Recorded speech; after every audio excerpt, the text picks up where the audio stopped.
Já se perguntou por que os camponeses medievais não congelavam até a morte durante aqueles invernos gélidos? Bem, eles eram na verdade bastante inteligentes a respeito, e não, eles não tinham cobertores térmicos ou aquecedores escondidos em suas cabanas. De fato, suas soluções para se manterem aquecidos eram muito mais criativas do que você imagina. Vamos falar primeiro sobre suas casas. Eu costumava pensar que os camponeses medievais simplesmente montavam algumas cabanas de madeira e pronto. Eu estava errado. Essas pessoas eram basicamente os entusiastas originais da vida subterrânea. Eles cavavam suas casas a cerca de 60 a 90 centímetros no chão, o que pode não parecer muito, mas é basicamente como construir sua casa em uma piscina rasa, exceto que, em vez de se manterem frescos, eles estavam tentando se manter aquecidos. E funcionou. Estudos arqueológicos recentes mostraram que essas casas parcialmente afundadas se mantinham cerca de 10 graus Celsius, mais quentes do que as habitações da superfície durante os meses de inverno. Sabe como seus pais sempre te repreendem por deixar a porta da frente aberta, porque eles não estão tentando aquecer o bairro inteiro? Os camponeses medievais levaram essa mentalidade de economia de energia ao extremo. Suas janelas eram minúsculas. Estamos falando de pouco maiores que sua cabeça, minúsculas, e aqueles tetos baixos. Não era apenas porque as pessoas medievais eram mais baixas, embora fossem, era para manter o calor onde eles queriam, dentro. Os camponeses medievais usavam algo chamado taipa de pilão, wattle and daub, para isolar suas casas. Agora, antes que você se empolgue, wattle não é um animal medieval fofo, é basicamente um monte de gravetos entrelaçados como uma cesta enorme, e daub é uma mistura deliciosa de palha, argila e, espere aí, estrume. Sim, eles literalmente colocavam cocô em suas paredes. Da próxima vez que seu quarto cheirar um pouco mal, lembre-se de que pelo menos suas paredes não são feitas de material de compostagem medieval. No entanto, devo dizer que essas paredes eram surpreendentemente eficazes. Experimentos arqueológicos demonstraram que elas forneciam um isolamento comparável a uma parede moderna, com isolamento básico de fibra de vidro. O campeão do aquecimento medieval era o fogão central. Isso não era apenas uma lareira antiga, era o equivalente medieval de uma combinação de aquecedor de micro-ondas e centro de redes sociais, tudo em um, localizado bem no meio da casa. Fazia de tudo, desde cozinhar suas refeições até mantê-los aquecidos, e era onde todas as fofocas quentes sobre qual boi fugiu com qual vaca eram compartilhadas. Escavações arqueológicas recentes descobriram algumas estatísticas fascinantes sobre esses fogões. Em uma casa camponesa típica por volta de 1300, o fogão central podia manter temperaturas entre 10 a 15 graus Celsius, mesmo quando estava muito frio lá fora. Isso pode parecer frio para nós, pessoas modernas que choram quando o termostato baixa de 22 graus Celsius, mas para os camponeses medievais era praticamente tropical. Eles eram gênios em como projetavam suas casas de uma única divisão. Tudo era estratégico, desde a localização das áreas de dormir o mais longe possível de correntes de ar até o ângulo do telhado, íngreme o suficiente para permitir que a neve escorresse, mas não tão íngreme a ponto de a palha deslizar. Era como uma versão medieval de Feng Shui, exceto que, em vez de organizar os móveis para a boa sorte, eles os estavam organizando para não acordarem como picolés humanos. A evidência arqueológica mostra que eles até orientavam suas casas para ficarem de frente para o caminho do sol, maximizando o calor natural durante os dias de inverno, e algo que faria os arquitetos modernos coçarem a cabeça. Essas casas eram na verdade projetadas para serem um pouco enfumaçadas por dentro. A fumaça do fogão subia e ajudava a criar uma camada isolante perto do telhado, ao mesmo tempo em que protegia o telhado de palha de insetos. Certamente não era muito bom para os pulmões deles, mas quando você está tentando não morrer congelado, um pouco de fumaça é a menor de suas preocupações. Estudos de telhados medievais preservados mostram que esse ambiente enfumaçado, na verdade, dobrava a vida útil dos telhados de palha. Alguns arqueólogos inteligentes encontraram recentemente evidências de que os camponeses realmente modificavam suas casas sazonalmente. No outono, eles reparavam quaisquer buracos nas paredes com palha fresca e adicionavam camadas extras de palha ao telhado. Eles até penduravam cobertores simples ou peles de animais nas paredes para isolamento adicional.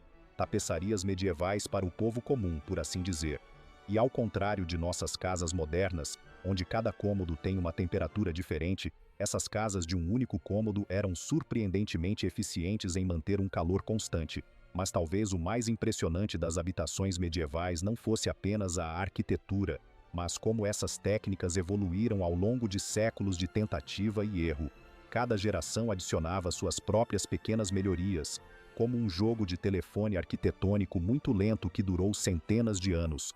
A evidência arqueológica mostra que as casas do início do período medieval, por volta de 800 d.C., eram muito mais simples, mas no século XIV elas se tornaram máquinas de manutenção de calor surpreendentemente sofisticadas. Algumas de suas soluções de aquecimento eram, na verdade, melhores do que as que usamos hoje. Aquelas grossas paredes respiráveis de taipa de pilão eram fantásticas para regular a umidade e prevenir o mofo, algo em que nossas paredes de gesso modernas nem sempre são boas.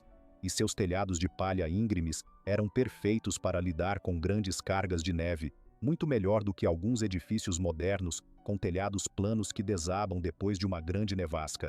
Mas viver em uma casa medieval não era tudo: lareiras aconchegantes e design inteligente. A fumaça da lareira fazia você chorar, o telhado precisava de reparos constantes e sempre havia a possibilidade de uma faísca perdida incendiar o lugar inteiro.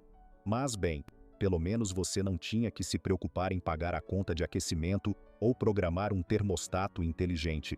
Falando da vida diária nessas casas, você não acreditaria no horário incrivelmente preciso que as famílias medievais seguiam para aproveitar ao máximo as características de sua casa. Sua rotina diária era como uma dança perfeitamente coreografada, sincronizada exatamente com o movimento do sol e as mudanças de temperatura do dia.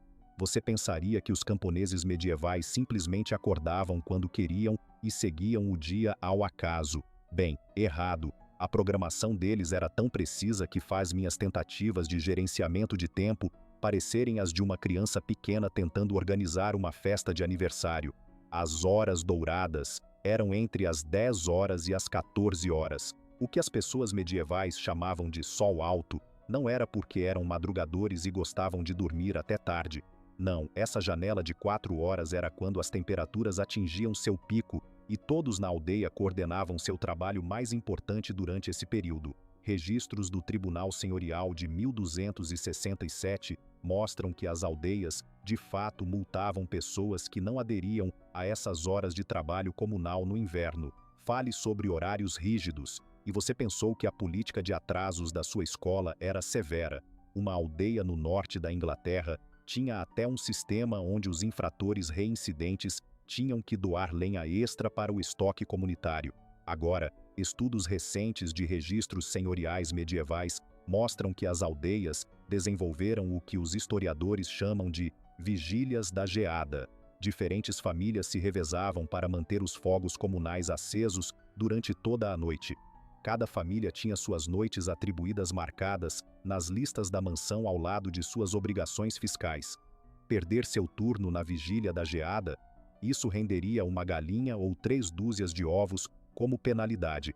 Os camponeses medievais não se esquivavam de suas tarefas de aquecimento. A evidência arqueológica sugere que algumas aldeias até tinham sistemas de alerta especiais, geralmente uma série de toques de chifre para alertar os vigias da geada quando as temperaturas caíam perigosamente. A rotina matinal começava muito antes do amanhecer, mas não com o que você esperaria. Em vez de pular direto para o trabalho, as pessoas medievais tinham o que chamavam de primeiro sono e segundo sono. Eles acordavam por volta da meia-noite por 1 ou 2 horas, faziam algumas tarefas leves, socializavam um pouco e depois voltavam para a cama até o amanhecer.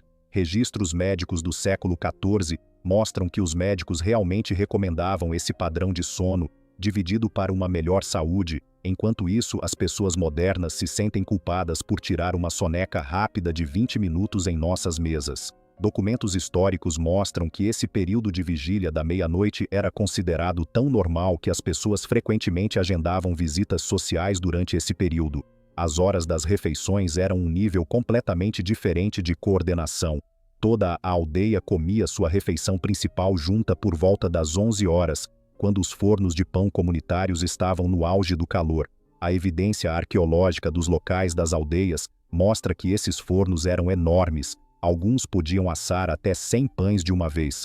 Um registro de padeiro de 1298 registrou que uma aldeia de 80 pessoas podia aquecer suas casas em cerca de 3 graus Celsius apenas com os fornos de pão. Fale sobre matar 2 coelhos com uma cajadada só, ou deveria dizer alimentar 2 necessidades com um calor. O tempo era tão crucial que as aldeias tinham sinos de pão que tocavam quando os fornos atingiam a temperatura ideal. A tarde tinha seus próprios truques engenhosos para sincronizar. Entre as 14 horas e o pôr do sol, o trabalho era transferido para dentro de casa. Isso não era porque os camponeses medievais eram preguiçosos, era uma estratégia de sobrevivência pura. Registros judiciais mostram que as aldeias na verdade tinham vigias do frio oficiais que monitoravam as temperaturas usando métodos primitivos, mas eficazes, como observar a rapidez com que a água congelava em potes de barro.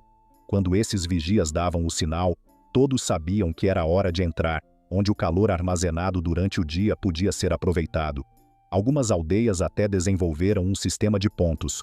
Você perderia pontos se fosse pego trabalhando fora após o aviso de frio, e muitos pontos perdidos significavam deveres adicionais de serviço comunitário.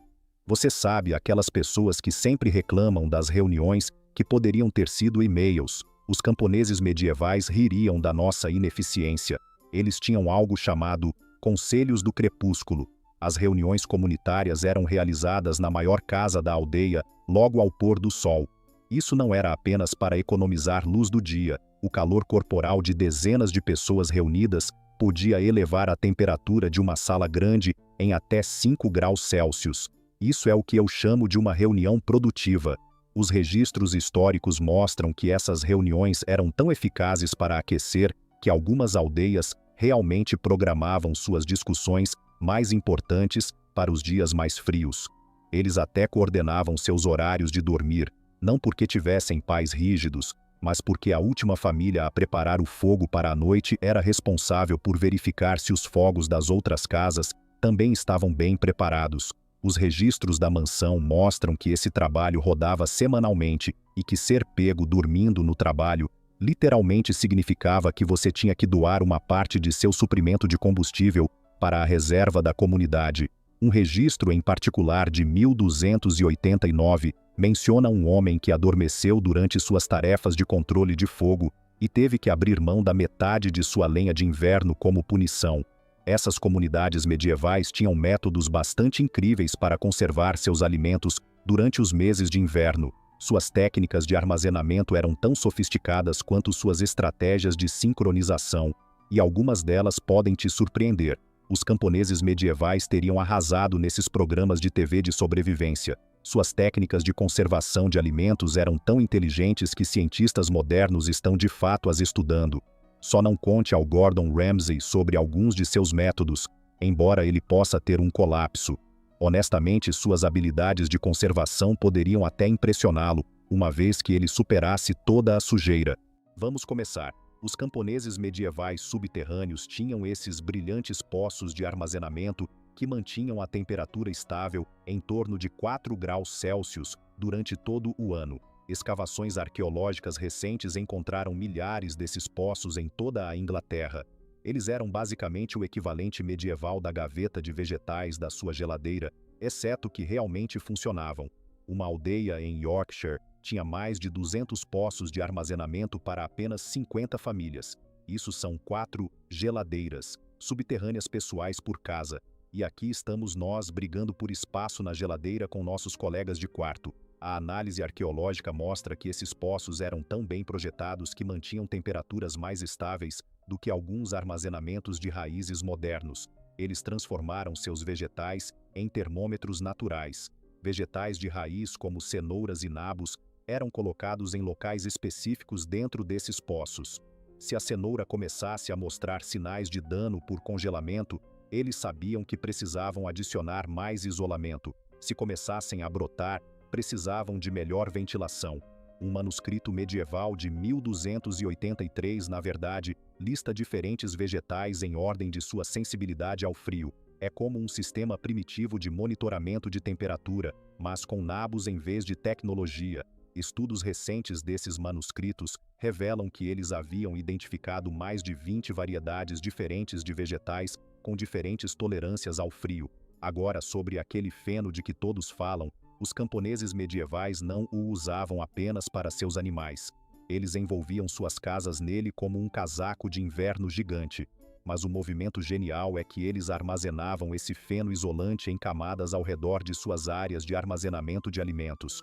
A evidência arqueológica de uma aldeia do século XIII mostra que eles criaram o que os cientistas agora chamam de zonas de gradiente térmico. Cada camada de feno reduzia a flutuação de temperatura em aproximadamente 1 grau Celsius. 3 camadas de feno significavam que o armazenamento de alimentos se mantinha 3 graus Celsius mais estável. Nada mal para pessoas que nunca tiveram uma aula de física. Experimentos modernos recriando esses métodos demonstraram que eles são quase tão eficazes quanto alguns materiais de isolamento modernos. O truque da neve é onde as coisas ficam realmente interessantes.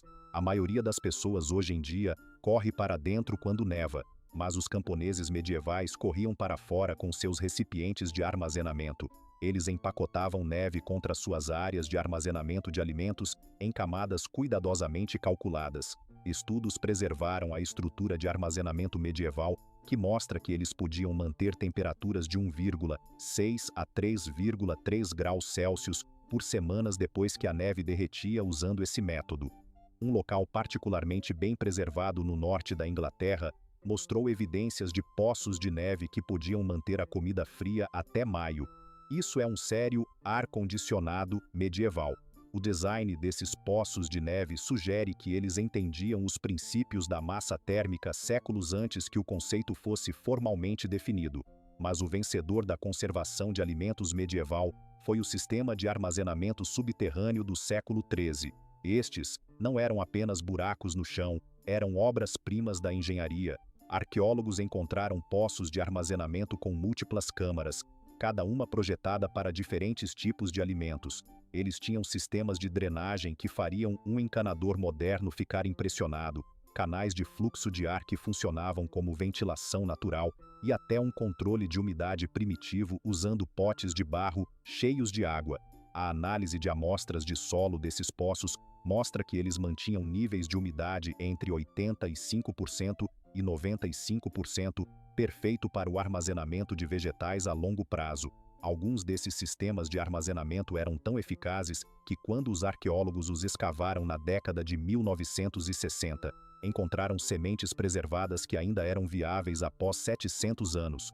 Os cientistas conseguiram cultivar nabos medievais a partir dessas sementes, aposto que esses foram os nabos historicamente mais significativos já servidos em uma cafeteria universitária. A análise de DNA dessas sementes antigas ajudou os cientistas a entender como as culturas medievais diferiam das variedades modernas. Os métodos de preservação não eram apenas para manter a comida fria. Os camponeses medievais tinham todo um sistema de rotação de seus alimentos armazenados com base nas mudanças de temperatura. Eles moviam raízes e vegetais entre diferentes zonas de armazenamento como se estivessem jogando uma complicada partida de xadrez. Os registros da mansão de 1292 mostram instruções detalhadas para esse sistema de rotação. É basicamente uma versão medieval daqueles programas de culinária onde eles precisam reorganizar rapidamente uma despensa, exceto que falhar significava que você poderia não comer em fevereiro. Os registros até incluem sistemas de penalidades para famílias que não seguiam o cronograma de rotação. Mas minha descoberta favorita tem que ser o teste do tolo. De acordo com os registros do Tribunal Senhorial, as aldeias designavam alguém para provar um pouco de comida armazenada a cada poucos dias. Se a pessoa ficasse doente, bem, digamos que não era o trabalho mais popular na aldeia. Eles até tinham um sistema de rotação para essa tarefa, algo como o serviço de júri, mas com mais dores de estômago potenciais. Um registro mostra que um homem tentou escapar dessa tarefa, alegando que já havia morrido de nabos ruins. Ah, o humor medieval. Documentos históricos sugerem que esse sistema de teste realmente salvou muitas aldeias de doenças transmitidas por alimentos durante os invernos rigorosos. Essas técnicas de conservação não eram apenas suposições aleatórias e com sorte. Os registros da mansão mostram que eles mantinham notas detalhadas sobre o que funcionava e o que não funcionava, transmitindo esse conhecimento de geração em geração. Encontramos guias de conservação do século XIII que se assemelham a revistas científicas, completas com observações sobre temperatura, tempo e condições de armazenamento. Eles podem não ter tido termômetros, mas com certeza sabiam o que estavam fazendo. Toda essa cuidadosa conservação de alimentos significava que eles precisavam de sérias habilidades culinárias para transformar seus ingredientes armazenados em refeições de verdade. E deixe-me dizer, o que eles faziam com esses alimentos conservados em suas cozinhas medievais envergonharia alguns programas de culinária modernos. A ciência por trás da comida medieval era absolutamente genial. Essas pessoas eram contadores de calorias, profissionais antes que isso fosse legal, exceto que, em vez de tentar perder peso, eles estavam tentando não morrer congelados, e eram surpreendentemente bons nisso. Os médicos medievais realmente prescreviam alimentos específicos para a sobrevivência no inverno. Registros de 1300 mostram que eles recomendavam comer entre 4.000 e 5.000 calorias diárias durante os meses mais frios. Isso é mais do que nadadores olímpicos comem hoje. Mas aqui está o truque. Eles tinham que obter essas calorias de alimentos que pudessem durar todo o inverno sem estragar. Meu supermercado local mal consegue manter as bananas frescas por uma semana. Mas essas pessoas tinham o armazenamento de alimentos de inverno dominado como uma ciência. Os registros do Solar Manor mostram datas específicas para a troca para roupas de inverno, com base em gerações de observações meteorológicas. Mas não era apenas sobre o calendário, eles procuravam sinais específicos na natureza.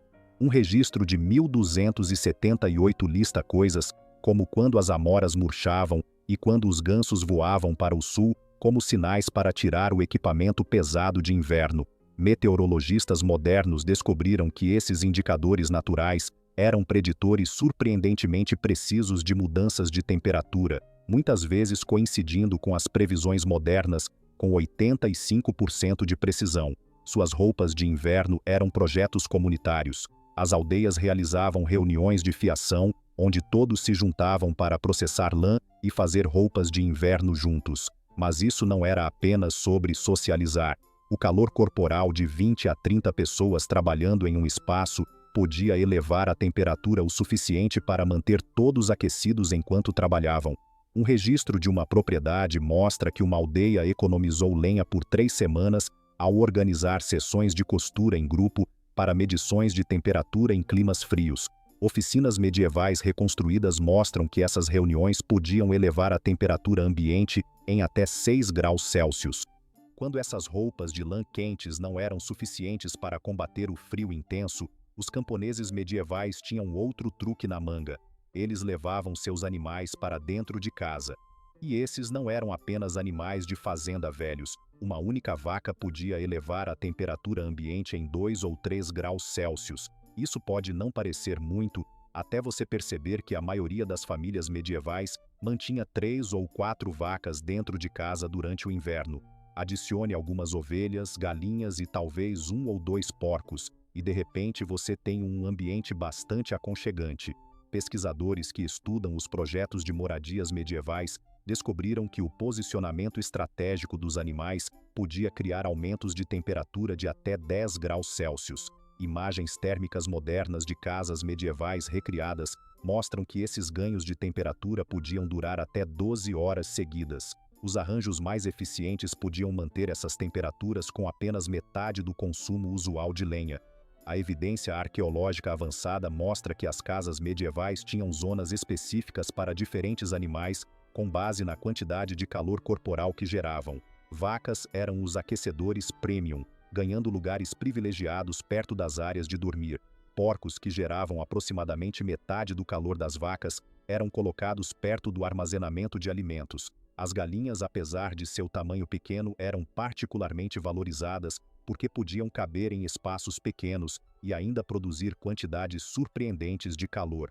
Um registro medieval de 1288 classifica os animais por seu valor calorífico. Uma vaca valia 4 ovelhas ou 16 galinhas em termos de geração de calor. Uma análise científica recente confirma que esses cálculos de calor medievais eram notavelmente precisos. Estudos termodinâmicos modernos mostram apenas uma variação de 5% em relação às suas estimativas. Mas não era apenas sobre o calor. Esses animais criavam o que os cientistas agora chamam de um efeito estufa primitivo. Sua respiração e calor corporal criavam um ar quente e úmido que ajudaria a evitar que o frio intenso se infiltrasse.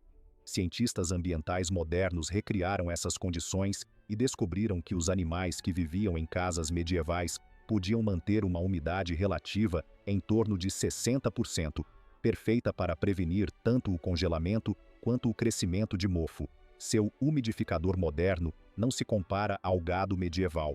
Testes de laboratório mostram que esse nível de umidade também ajudava a preservar as estruturas de madeira e prevenia problemas respiratórios comuns no ar seco do inverno. A combinação de calor e umidade criava um microclima que poderia estender os tempos de conservação dos alimentos em até 3 semanas. É realmente inteligente como eles projetaram aposentos de inverno especiais para os animais. Escavações arqueológicas descobriram evidências de plataformas e coxos especializados que mantinham os animais em posições específicas para maximizar a distribuição do calor. Um local particularmente bem preservado mostrou um sistema onde as vacas eram posicionadas de forma que sua respiração criava uma corrente de ar quente que fluía para a área de dormir da família. Essas pessoas eram os engenheiros medievais de HVAC. A análise dos padrões de fluxo de ar em edifícios reconstruídos mostra que esses arranjos podiam aumentar a temperatura efetiva em 2 a 3 graus Celsius adicionais. Estudos dos projetos de planta preservados revelam que eles até levavam em consideração a direção do vento sazonal ao posicionar seus currais de animais. Os registros do Tribunal do Solar revelam algumas disputas bastante interessantes sobre os arranjos de animais. Um documento de 1276 descreve 2 famílias discutindo sobre quem deveria abrigar o maior touro da aldeia. Aparentemente era a unidade de aquecimento premium da cidade. Outro registro mostra uma família multada por tentar afirmar que sua vaca magra fornecia tanto calor quanto a gorda de seus vizinhos. Eles realmente tinham padrões para isso. Os registros judiciais incluem depoimentos detalhados de avaliadores de calor animal, que avaliavam o gado por seu potencial de aquecimento. Esses avaliadores desenvolveram um sofisticado sistema de pontuação baseado no tamanho, idade e saúde do animal, que os pesquisadores modernos consideram notavelmente consistente com as medições reais de produção de calor. Os cientistas que estudaram os projetos medievais descobriram que eles posicionavam os animais para criar correntes de convecção que circulariam ar quente por toda a casa. O calor corporal dos animais faria o ar subir, criando um sistema de circulação natural. Testes em casas medievais reconstruídas mostram que esse sistema podia manter temperaturas acima do ponto de congelamento, mesmo quando estava a menos 10 graus Celsius lá fora. Não é de admirar que esses arranjos fossem levados tão a sério, pois literalmente salvavam vidas. Estudos revelaram que esses projetos medievais atingiam 70% da eficiência dos sistemas de aquecimento passivos modernos. Algumas casas particularmente bem projetadas podiam manter temperaturas estáveis por até 18 horas sem combustível adicional. Mas manter os animais dentro de casa trazia seus próprios desafios. O povo medieval desenvolveu sistemas sofisticados de gestão de resíduos que impressionariam os agricultores modernos. Eles usavam camadas de palha e cinzas para criar pisos de compostagem que absorviam os dejetos dos animais enquanto geravam calor adicional através da decomposição. Uma análise recente de camadas de piso medievais preservadas mostra que esse sistema poderia adicionar 1 ou 2 graus extras de calor à casa. Fale sobre aproveitar ao máximo uma situação cheirosa. A análise química dessas camadas de piso revela que elas também produziam compostos antissépticos naturais que ajudavam a prevenir doenças. O sistema de compostagem em camadas criava um ciclo autossuficiente que fornecia tanto calor quanto fertilizante para o plantio na primavera. Os animais também precisavam ser alimentados e regados sem deixar todo o ar quente escapar. A evidência arqueológica mostra que eles desenvolveram sistemas de alimentação inteligentes usando alçapões e escotilhas que minimizavam a frequência com que as portas precisavam ser abertas. Um design particularmente inovador de uma casa da década de 1290 mostra uma caixa de alimentação giratória que podia ser carregada por fora e girada para dentro. Os medievais inventaram a portinha para animais de estimação. Testes de sistemas de alimentação reconstruídos mostram que eles reduziram a perda de ar quente em até 60% em comparação com a abertura de portas convencional. Estudos de eficiência energética indicam que esses projetos medievais eram quase tão eficazes quanto os sistemas modernos de entrada com eclusas de ar. Algumas aldeias até tinham regras específicas sobre quais animais podiam ser mantidos dentro de casa com base no tamanho da casa e no número de famílias. O registro da mansão mostra cálculos para proporções ótimas de calor animal. Eles descobriram exatamente quantos animais podiam caber confortavelmente em um espaço enquanto forneciam o máximo benefício de calor. Um registro de 1295 especifica que uma família de 5 pessoas precisava de pelo menos o calor animal de 2 vacas para sobreviver ao inverno. Cálculos termodinâmicos modernos mostram que essas estimativas medievais eram surpreendentemente precisas, com uma margem de apenas 10% em relação às medições científicas atuais para a geração de calor animal. Os lares mais eficientes podiam manter temperaturas confortáveis com apenas 60% do gado normalmente necessário. Com todos esses animais e pessoas amontoados em casas medievais, a organização da comunidade tornou-se crucial para a sobrevivência. As aldeias desenvolveram sistemas complexos para coordenar tudo, desde a coleta de lenha até os espaços de aquecimento compartilhados. Essas pessoas levavam a preparação para o inverno tão a sério que a evidência arqueológica mostra que as aldeias designavam guardiões da geada, que começavam a planejar a estratégia de sobrevivência no inverno ainda no verão. O sistema de coleta de lenha por si só era uma obra-prima da logística medieval. Os registros do Tribunal do Solar de 1285 mostram que as aldeias dividiam as famílias em equipes de coleta de lenha com base em suas capacidades físicas e nas ferramentas que possuíam. Cada equipe tinha funções específicas: os lenhadores, os empilhadores e os transportadores. Mas aqui está a parte brilhante. Eles revezavam essas funções semanalmente para evitar que alguém ficasse preso nos trabalhos mais difíceis no pior clima. Psicólogos organizacionais modernos que estudam esses registros dizem que esse sistema de rotação era mais sofisticado do que alguns horários de locais de trabalho modernos.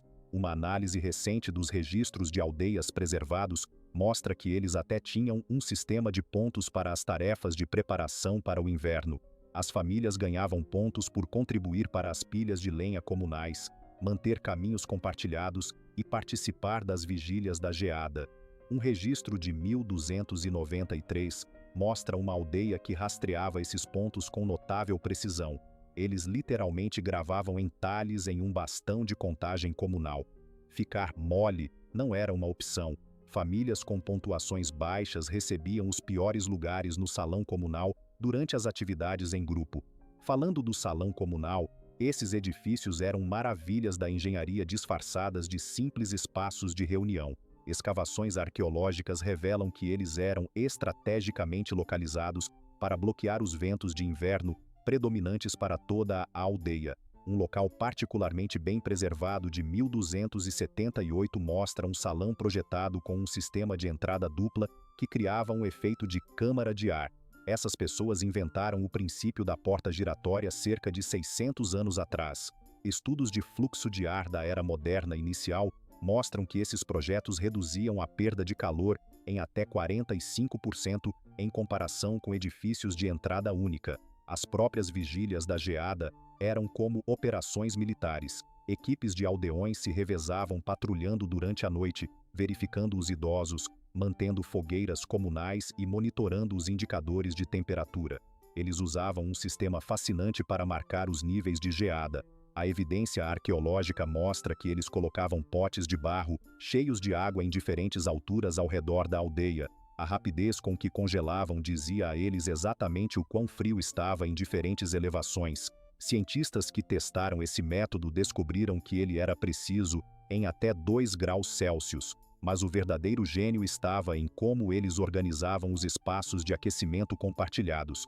As aldeias não apenas abriam o salão comunal e esperavam o melhor, elas tinham horários detalhados para atividades em grupo que maximizavam a eficiência de aquecimento do calor corporal compartilhado. Os registros da mansão de 1296 mostram que eles calculavam exatamente quantas pessoas deveriam estar no salão para manter temperaturas agradáveis. Uma aldeia até desenvolveu um sistema de rotação, onde as famílias se revezavam para hospedar sessões de troca de calor, basicamente festas de bairro medievais, onde o objetivo era se manter aquecido. As igrejas também desempenhavam um papel importante, mas não apenas para o conforto espiritual. A evidência arqueológica mostra que as igrejas medievais foram projetadas com a sobrevivência no inverno em mente. Elas tinham salas de aquecimento especiais, onde os idosos e os bebês podiam ficar durante os dias mais frios. A análise dos registros da igreja mostra que essas salas eram cuidadosamente gerenciadas. Elas até tinham vigias de calor designados que mantinham temperaturas ótimas. Estudos modernos da arquitetura de igrejas preservadas revelam que essas salas podiam manter temperaturas até 8 graus Celsius mais quentes do que o exterior, apenas com o calor corporal compartilhado e o design estratégico. O sistema de panificação comunitário foi outro golpe de gênio medieval. Em vez de cada família acender seu próprio forno, as aldeias coordenavam dias de panificação em massa, onde todos usavam os mesmos fornos em sequência. Os registros da mansão mostram que eles descobriram a ordem exata de panificação que maximizaria o uso do calor. Primeiro os pães, depois os bolos, depois os pratos que necessitavam de menos calor. Cientistas que estudam esses registros calcularam que esse sistema economizou cerca de 60% do combustível que teria sido usado se todos assassem separadamente. Cada aldeia também tinha suas próprias inovações para sobreviver ao inverno. Uma comunidade inventou um sistema de túneis subterrâneos que conectavam edifícios importantes que os arqueólogos inicialmente pensaram que eram para armazenamento, mas que se revelaram passagens aquecidas. Outra aldeia desenvolveu um método para usar pedras quentes dos fornos comunitários como aquecedores portáteis. Eles as envolviam em pedaços de lã e as distribuíam aos idosos. A engenhosidade dessas soluções muitas vezes dependia dos recursos que cada aldeia tinha disponíveis. A pesquisa moderna sobre a organização das aldeias medievais até descobriu evidências dos primeiros sistemas de bem-estar social. As aldeias mantinham registros detalhados das famílias que poderiam ter dificuldades no inverno, os idosos, os doentes, os lares com bebês recém-nascidos, e organizavam redes de apoio para ajudá-los. Eles não estavam apenas sendo gentis, eles entendiam que toda a sobrevivência da comunidade dependia de proteger seus membros mais vulneráveis. Todos esses sistemas comunitários eram um testemunho da engenhosidade medieval. Seus métodos podem nos parecer primitivos agora, mas eles criaram algo notável, uma comunidade onde a sobrevivência dependia de todos trabalharem juntos. Talvez eles não tivessem nossa tecnologia moderna, mas tinham algo igualmente valioso: a compreensão de que se manter aquecido era mais fácil quando todos ajudavam a manter o fogo aceso.